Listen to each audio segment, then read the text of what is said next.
Quand le matin fut venu, ils conduisirent le Seigneur Jésus devant Pilate. En réponse à la question posée par le gouverneur, « Es-tu, toi, le roi des Juifs ?» Le Seigneur Jésus lui répondit, « Dis-tu ceci de toi-même ou d'autres te l'ont dit-il dit de moi ?» Et Pilate répliqua, « Suis-je juif, moi? Ta nation et les principaux sacrificateurs t'ont livré à moi.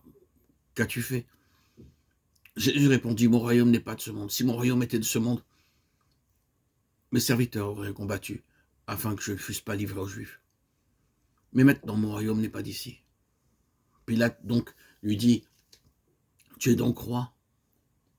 Jésus répondit, « Tu le dis, je suis roi. Moi, je suis né pour ceci et c'est pour ceci que je suis venu dans le monde, afin de rendre témoignage à la vérité. Quiconque est de la vérité écoute ma voix. » Pilate lui dit, « Qu'est-ce que la vérité ?» Mais sans attendre la réponse, il sortit vers les Juifs et leur dit, « Moi, je ne trouve aucun crime en lui. » Ce fut le témoignage que le Seigneur Jésus donna devant Pilate. De nos jours, beaucoup pensent que la question d'être le roi des Juifs était une affaire politique.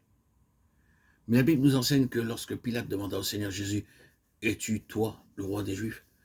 Jésus dévoila la véritable signification de cette question, en demandant si cela était de Pilate lui-même ou bien si c'était quelque chose qu'il avait entendu. Cette information était d'une grande importance car le Seigneur Jésus témoignait ouvertement et sans rien cacher qu'il était le roi. Néanmoins, ce qu'il avait témoigné et ce pourquoi il avait été accusé étaient deux choses totalement différentes. Le roi était étroitement uni à son royaume et en conséquence, il déclara « Mon royaume n'est pas de ce monde ». Puisque son royaume n'est pas de ce monde, il n'est pas nécessaire que ses serviteurs combattent pour lui. S'il avait été de ce monde, ils auraient combattu.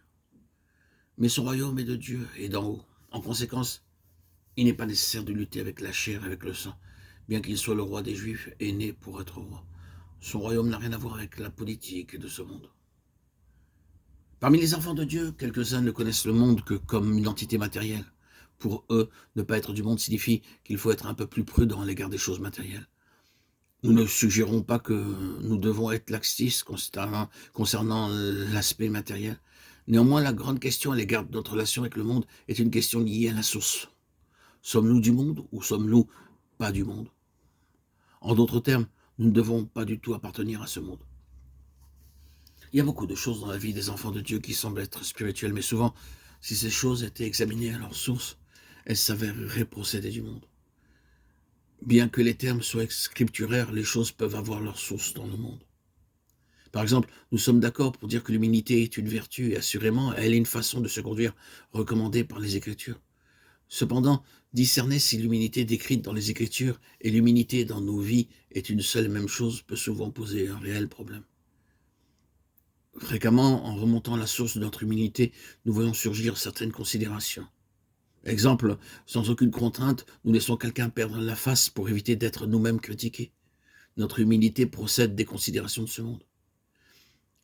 Extérieurement, elle peut être appelée une vertu, mais ne pas voir son origine dans le royaume qui n'est pas de ce monde. Elle a sa source dans ce monde, étant la conséquence de considérations mondaines.